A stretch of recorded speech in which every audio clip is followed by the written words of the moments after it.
Sika Korabea. Ene da foforo rade di Adom ye mame mo akwa babagimedi a watching the Sika Korabea Nsem on Adom TV on Multi TV with the CEO himself. Bibia be fine ene kwase there we are say me be chop be benye skawai. So ene we are making a visit to Asokore Rural Bank. Asokore Rural Bank near ko ene ko hu the management of the bank near no modi din komo near ko branches nani branch managers ne customers din komo. Yes, I mean, you crying now, you better get to me. I didn't also enter them at home by your AGM. But you got one dear, you buy a better mediation one who say, bank a perpetual or no more. You might say bank and 4 years, 3-4 years. And more boy, you make it about. Never told me GB1 and more, several no more dance. I said, the city be out there, or better so that I prefer to me particularly, Sebra. Yamina almost over sound yard, said the Yari city be out, Benjamin almost ever sound yard. You got one dear, my buy a better mediation. So I'm man propious enemy. Medindi Edwin, Arnold, Dadzie, still the CEO of BBA fine. Sika Korabea. Baga, we need problem. Me say had den yina, me and boss. I had den yina una boss. What's on fair? My boy be my dance am wa devu. Wow, really? Ni ngu anti.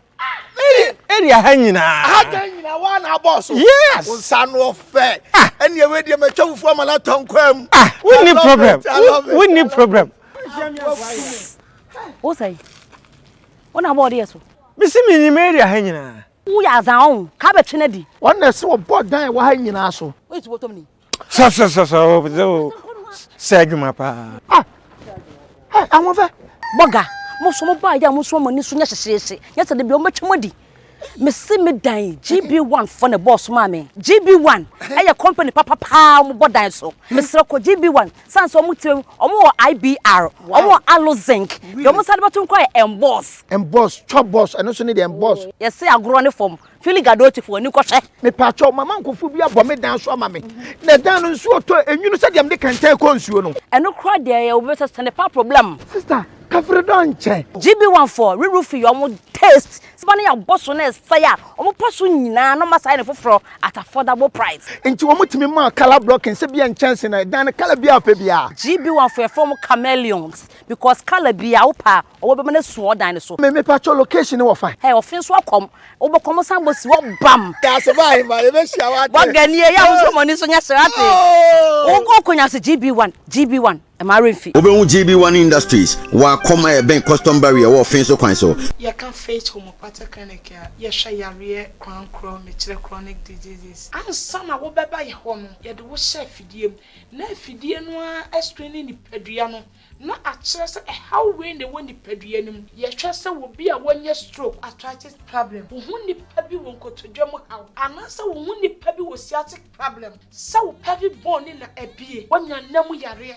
Ama wo be ma no ho kra nya akono wo hu nipa bi ewo eni ho haw ya ka che se wo de ne agrokoma se wo hu nipa bi aware a che awo ne ma na wo sign faith homeopathic fo ho de a na minim ba bi kra wo be ko bi be se ya fidie ni mu bi na afidie no ehu haw na aba ni padie ni mu na enche enupa ye mfama kumase ahnema kokobe akra ye wo so wutom Ebenezer Junction Western Region Bogoso Boga abonsanim to Gidiana mo ebra na faith homeopathic phone rodie eye stronko faith homeopathic clinic. Sika Korabea. Before the commercial break, I didn't indicate saying they called Asokore Rural Bank. Only a quarter the chief executive officer, Idris, near quarter the head of marketing and credit, no money now, Francis, no money now, boy, Juma Yipa, now said their brand management, and someone would do that. Just take a listen to what the management, starting from the chief executive officer, and as you could see the chief executive officer, you buy a better mediation. Midin the header Idrisu. Mini Chief Executive Officer Meda Asokore Rural Bank PLC ano. Asokore Rural Bank, Bank of Ghana, MI to me krata ye share adwuma se mfie miensa ene echire kakra ni. Na saa bre se oba asanteman mu na ye bo Rural Banks edin a Asokore Rural Bank edi mu ntintiman a ya ba ye bo amanfo epeja wo mu dwumadie ye customers aye no mudin sa woso nyina edi adanse se ye ba ye ya ba besom ama omo dwumadie ekoso saa bre mepese ye ne ye departmental heads no ebetwetwe nkomo no ma kyerɛkyerɛ dwuma a omudi masa Sika Korabea if you also are your branches na any managers no ne customers no edidi nkomo na omachire mfasodi a omode omontoma ebebo ye de ano no mfaso a omunya firi yen Sika Korabea yi Ebra ni chief executive Idris kasa wiye no afei na ye management na nkasa ye ne management ni di nkomo take a listen to what they said ye ba e beto aso your friend Francis Nenchi me na me head of credit and marketing e was Asokore Rural Bank PLC Asokore Rural Bank e ba ye mfimi ensem weni ebra na boache ansa Debra ene ne mpanimfo e ya adwen baako na omote bank no ye dwumadi a yidi wa ha no ya chichemu ahodo enan ye frɛ bibi brofo kasem loans savings investments and remittances eba loans nsem na me na meda no na loans no ya hyehye no said de be ya obi a obebo area Asokore Rural Bank bia no obenya ne so ene ne de ye loans ne nso interest rate da so no ewo form pa ubora ha na woka wasem kyerɛ ne a ye dwumadi a ye die no ya hyehye ne said de be ya obi obewura ha bia obenya bibi na odi akọ na otimi de akɔhye na adwumam na adwuma no nso atimi atum pon ama no said de ye na boache ansa Debra da ye so no opese obi biara owo ne manmu ebenya bibi aye said the street children any enkra sebe any number sabasa no adwuma beba ne kromo na omunso enya bi aye na kronimo aye kama ne asomdwe mu nti oba ha na obeka wasem kyerɛ yitie wasem no na sebe eto asumu a yenso ya hyehye nnoma ebeboa wadwuma no ama na tu empon ye loans no ye obibi a friend no commercial loan ye ma adwumayefo a anase omomudi dwa se omom kofa nneoma ewo abrochire omokofa no wo other countries e de aba no se wuhia mo aye boawo na ya ma obosome bebre se bi 6 months bi 3 months bi 1 year bi wo kra 24 months na wo de atwia ena ye wo susu loans so ye designing in such a way say ye de ama bodua for omo ada bia sika fo mo nsem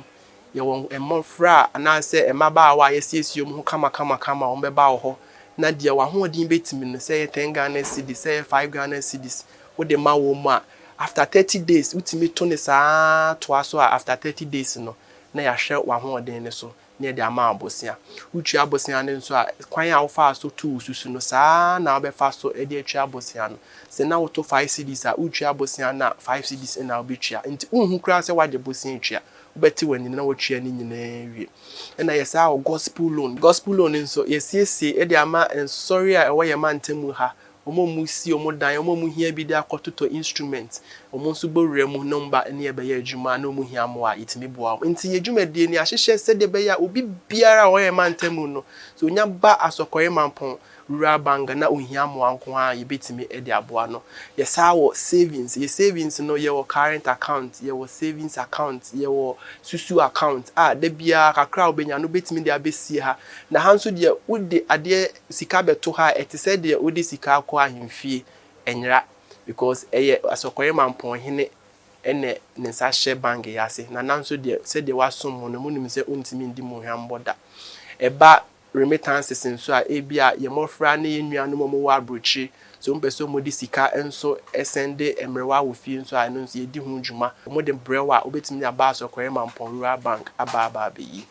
eba investment nso a ye wo fixed deposit ye timi so gina aban anam eje treasury bills eno nso ye wa ha ti dwumadie bia bank ye bia Asokore Rural Bank ye nso ye di bi nti ye to yensa afre mo se munyina mo mbra Asokore Rural Bank na mo ni yembe di dwuma ye dwumadie no edamu stronko ti e bibia ye bia na ye make sure say it meet the standard of all the commercial banks including rural banks are yenso ye part of it no nti mo ba munu mo honda mo mbra na mo ni yembe di dwuma ye damase e frame George Opon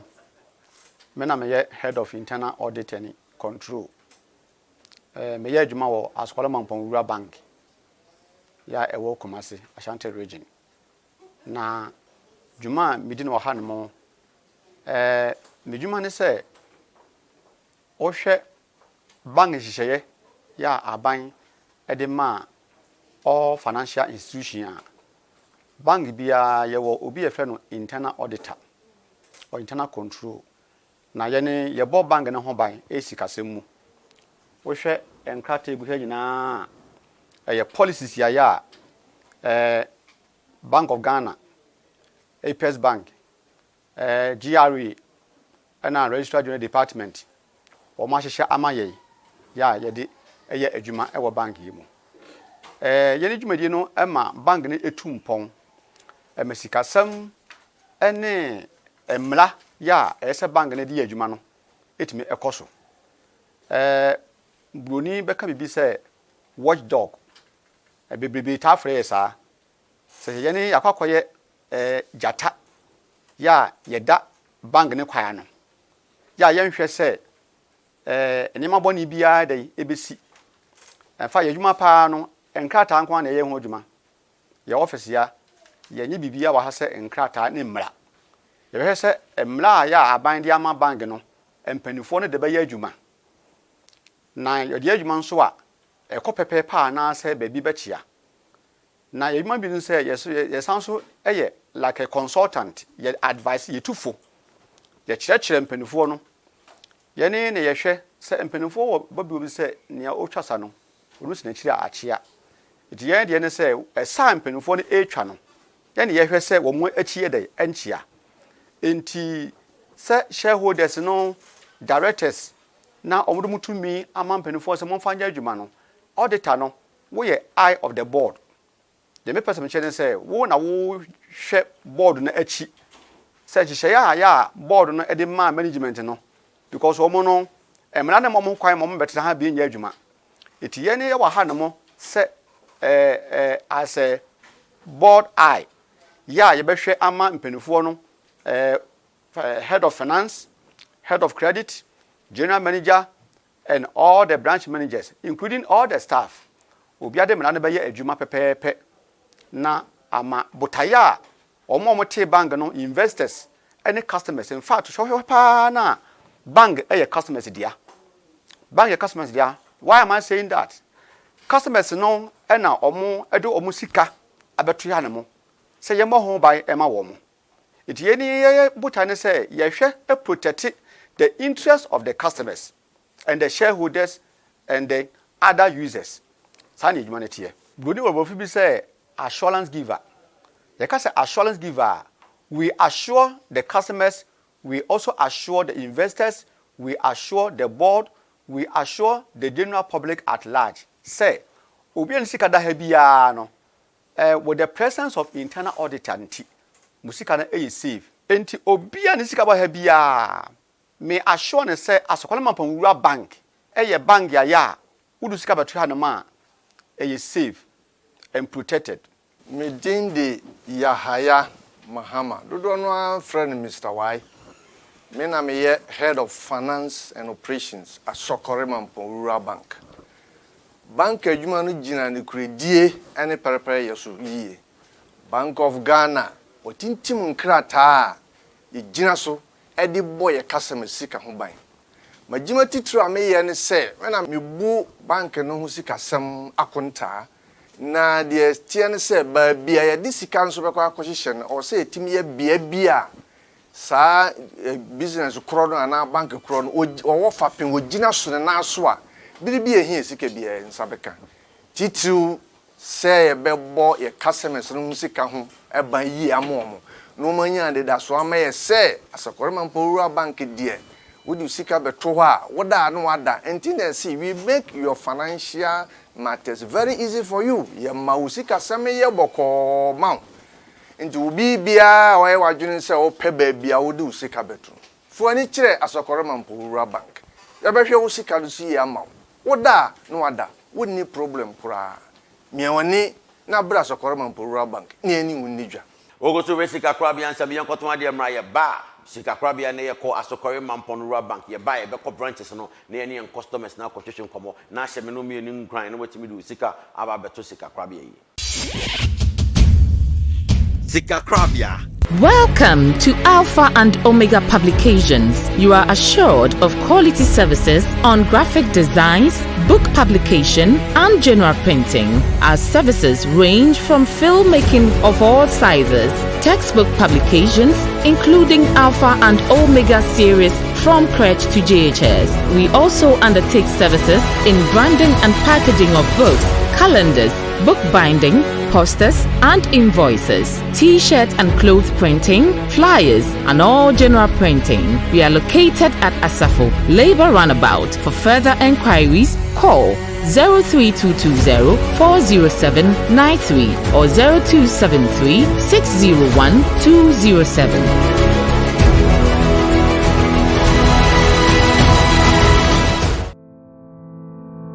Are you a lady or a gentleman who desires to step out in an elegant, classy, and fashionable way? Then let me introduce you to the only place where you can get this desire met, and the place is Vedic Boutique. Vedic Boutique stocks the most beautiful Italian, American, and UK quality designer ladies' bags and shoes, ladies' dresses, ladies' jeans and trousers, ladies' slippers, jewelry, and fascinators. Vedic Boutique also has men's shirts, men's trousers and jeans, men's shoes and slippers, men's suits or jackets, as well as belts and watches for both men and women. Locate Vedic Boutique at South Sontreso near the Traskare Hospital and at Patasi Mango Down near the Assemblies of God Church. Give them a call now on 0244 464 345 and 0542 015475. Vedic Boutique. Aho fefie.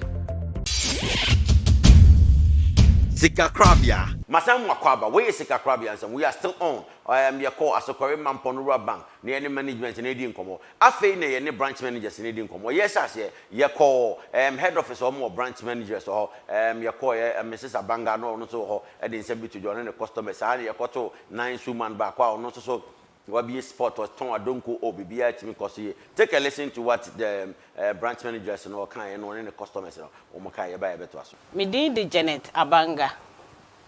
Me wo Asokore Mampon Rural Bank. Asokore Mampon branch manager. Enemy. Ura Asokore Mampon brancha. Ye wo jumadi bebre ayedi ewa hase. Ura ha customer service ena wo beko. Wo mo bejo so fefefe. Wuntimi nchiro kra na ye chiro ma. Sedia ye be direct o amawa transe. Eno nko akra ye ahonka. Yes, also wo products bebre ye de ma customers. Ye wo current accounts, susu accounts, ena savings accounts. Yes, also wo accounts ema salary workers. Ena ye wo loans. Loans no so no. Ye wo susu loans, ye wo commercial loans. Yes, also wo loan bia eno de eya ahunka kra keke partial. Na partial no, wa che wa ha kra na 2 hours. Ni aye awie ni ye de amount. Eye ntem so papa. Wohwe ne din any product na kire say ene no ekopa Asokore Mampon Rural Bank esa transi hu say ye loans no ye ntimi nka say ye hwe susu loan ni ahwe patch no amomo tutu kwan a ombeje commercial loan ni yi ekuafo afrim enti ye sanso wo ekuapa loan eya ade a ye de boa ekuafo adwuma no akoye seasonal na ye beye loan ya ye hwe seasonality na ewo mu no na ye de ahwe time ye de bema wo mu anytime a wo mu betimi atua ye nhihye papa de ma ekuafo enti yetimi kra tukwan keka ekuafo bom ema ye ma wo mu emboa na mrepemu no na omoso omotimi atua amai me din de Harriet Boafo me na me da Adonko pub ene Adonko depot ewo Asokore Mampon ye wo last stop Asokore Mampon last stop eba se Adonko product wo pe bia ye wo Adonko 123 Adonko next level Adonko ginger and Adonko bitters se wo pe dodo etu a wo ba ye depot ha wo benya bi enti na me fasa akwanya we so aka kire obi bia mo amwo aprade sepe Mampon ene brono bebia aka bia se wo pe Adonko product a wo si amampon a Adonko last stop obi sa se Adonko depot Adonko papa obia betro edura nwumre so a yetna se fine bibia wo pe bia live band enti me fasa akwanya we so se edura nwumre na wonya ba bi mfa na waba Adonko pap last stop na me kamfo amamo se adwuma ya akoso a aye kese a ene mete ha me kasai Asokore Mampon Rural Bank ba ko pe eno na asomase na ena adwuma ni mu atre enti me kanfo ma obi biara opese wo save eye current bibia oduru Asokore mampon a de we on besi afa asoso wo so akrokro wo hia bibia wo fra mo a oduru ho a na ya save no asen aba enti me kanfo ama obi biara Asokore mampon rural bank the best. Your friend me Mr. Paul Osei-Tutu na me na me director ewo Bright Angels Montessori Villager ewo Asokore mampon Boban ye school yi ba ye mfie beye enan mu nie na se wo pe baabi a ese se otete omofra ewo adesuan mu ebroni beka se critical thinking na ene modern system of learning ene niema akwada ebenya so mfaso ene kokofo ni baabia asase ni baabia the best investment ene se ode obabeko school krabia a teacher for papa a wa redere wonindie mu a wo hwe mofra yie wadidie mu bibia kama eye Bright Angels Montessori Village empanifo se po amantem so wo mo chen edikanfo ye ba ye enipa bebre epu abaha e de wo mofra baha di ho adanse ye je nkwada efri bosome enaya ekosi emfie dunsonso enu nti menuanom mekamfo Bright Angels Montessori ema efise se wo pe adesua papa biade a ene na untimi enyi Bright Angels Montessori emfrim enti awofo mekamfo school yi mamo efise eye jeje untimi nya adwuma ema ne nyeye emra unya Sika Korabea bi ema ne nso wasene ye ba ye ye de yani tutu ya se na Asokore mampon rural bank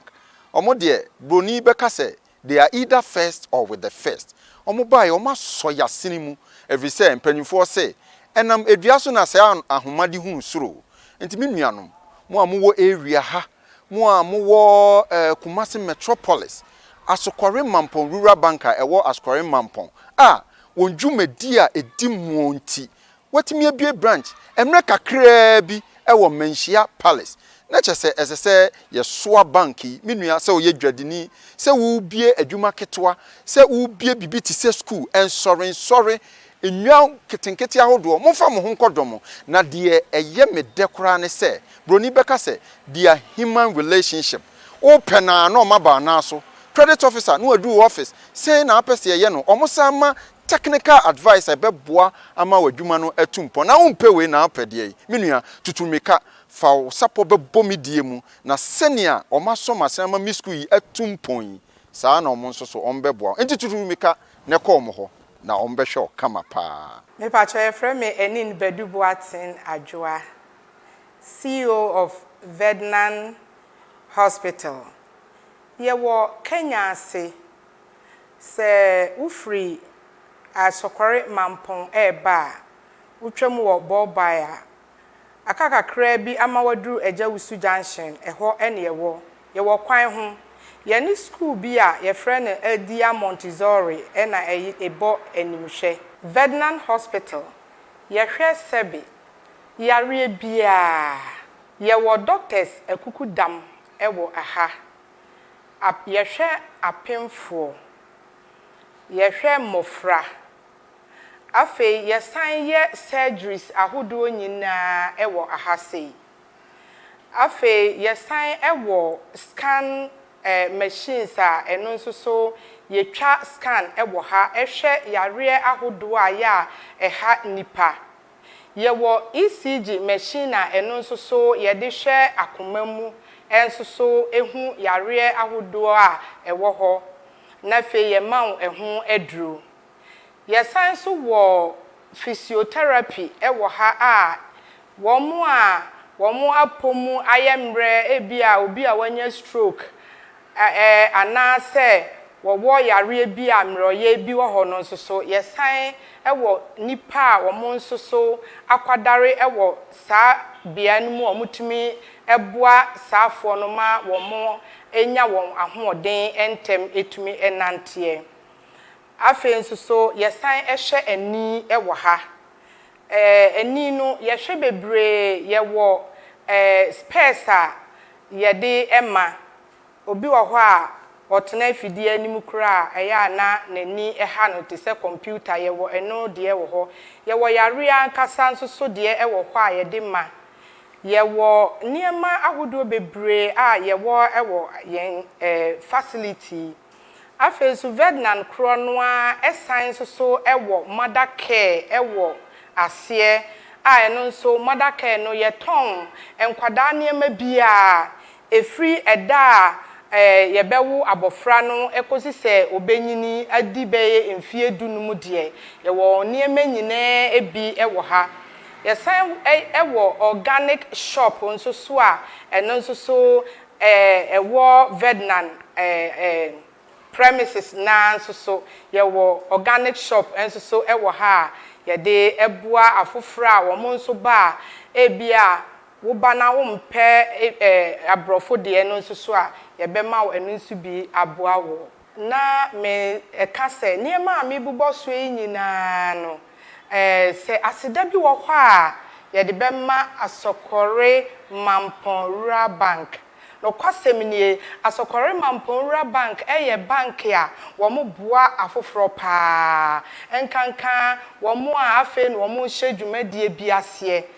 de ye bubo so nyina wo adaroma na amaya duru de ye dure se ye ani esoja anase ye wo haw bi a ye twa ye ni a ni yenya baabi a Asokore Mampon Rural Bank ene ye kro enti aseda ene ye de ma Asokore Mampon Rural Bank ye straight yefo ene ahwefo nyina se obia entwenani enhwe Asokore Mampon Rural Bank na wo mo eye aboafo ye beboa ama odwumadie bi a wudie no watumi adi ama no akoso pepepe yefi ho ne esan akosia mensia ye call mensia ho so no mo branch foforo ho otumfo gate na no wa museum ho gate na no wa ene ye koto branch manager ba ko ono so ne customers in sem betudwa yenkotie di o mo kan ye ba ye beto aso within the Opoku Michael mo Asokore Mampon Rural Bank mensia branch manager ye to yansa frɛ adofo adwadifo se omomra na one yen emedidwa na one edidwa enema be konkan ama won se wo ba ha ye wo enem product bi a ye ton ema ya adofo Asokore Mampon Rural Bank esa wo susulum ye tiesie maba won afonfefo a ye tete won a ombeba won nchen na se de wa ho ni ebetumi bia 5 Cs 10 Cs na wo to a ena kakra bi achi no se wo hia mo a ebetumi aboa e wo bosia fam na de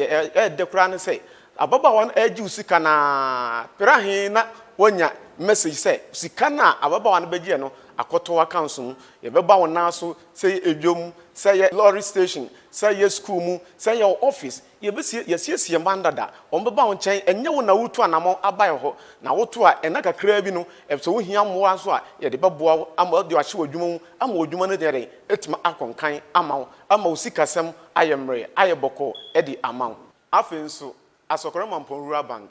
ye wo loan bi a to din se passion na passion no de etie nie se woni account kra wa ha na wo ju statement every bank foforo ba ne hwe na bibia daboko wo no mo ye adwuma kama itibetimi aboa ne no enche eye nam yenum yensa ne asiesie ne kama na waji na woje nsusu a bosome pepepe na wo de ade eden abeto babia wo befa no ye hwe na wo deserve 10,000 Ghana cedis ana 20,000 Ghana cedis na wo hwe a ye de be ma wo kama na ya ma omre bosome pepepe na wo de ade abra esanse wo di koyi woniema ahokyere bi na aba wotu ani hwe benkuma wonimwa bi a wo ba ha anso ye begina so na ya boa wo amwatimi ahokyere awokom no ho ato ama watimi eni akoso aye adwuma eno di yeto yansafro bibia so bibia mra na oni ye emedidwa na wodi edidwa enya de wonim begu ase adanse enti kame hoen na yenko eye Asokore Mampon mom de won bebo yen a yomo ne edidwa emo a edimi di aboa won na ono a omuntu omunmutuo na omunka bi enchero na tie se wode yen ho bon a se de tie bia se de omasi yesi aboa no yebeboa ama won so akonkan enti dimachi na yenko omunchan ye no monko kasa Owura Anthony asama fojo na mekasa yi me na meda adwumaku efe na Agonaba Fojo Enterprise ano force na yeton ye wo Abes Park udu Abes Park a park fefe no ehwa na ye wo yeton force ahodo nyina bi ope trouser papa na ya ha na obenya no ope shirt papa na ha na obenya no lightweight ayenkula no ma aha na obenya no straight dress papa de boy life aha na ewo yeton force hu bibia bi enti upe bia ahaya na so oba ha force bia upe bia no oba beto ye wo ha e behwe ofefefe ama obi ye yini maako ye ton bi nso so container na open so a oba han so a ye be ma obi force hu normal de ahaya na obi nya bie adwuma ya meka ho asem ya normal hudo nyina ye obi wa hai bank bi na aso ye mu a ama ye dum pempen so a ye dure Asokole Mampon Bank omo na me ne omo ye adwuma emmoa bia wo pe wa Asokole Mampon Bank no okwa ombeboa if say omo na aboa agonaba Fojo Enterprise yeso ye dum pempen so a ye dure yetimi ton container yetimi ton ne mako yetimi tubi mankrofo yi enti omo ye bank ya esese odo ho kobata wo mo na omo boa ma wadwuma etumpon Bedende Kwame Tabi me na me da Kwame Tabi Company Limited ano ewo ahenema kokoben new site junction me ton farm product bia ope farm yogurt Tampico super yogurt Fanmas bibia me ton oba ha obetimi aba betu farm yogurt bibia wo ha bia di akwakoton ana se obetimi be fa bi di akostore akoton a obenya mfa so yetimi di biye promotion utimi be fa bi ko school akokoton ye hanmo ne na ye ton fofofo bibia S factory price e wo ha sei adwuma ya muhu ni se emu atre sei ne me wo aseda bia me de aseda ne ma Asokore Mampon Bank na se wo pebesia me sra wo se ko Asokore Mampon Bank wo ko hono a wache kura no ya within 48 hours on sabe ka usika no na omo ye bank bia the way o mafasi aboa me no me confirm am say esese obiara etimi ko Asokore Mampon Bank na okọ na okohia emwa na omo boa o mbe so wasene yie ama ho ato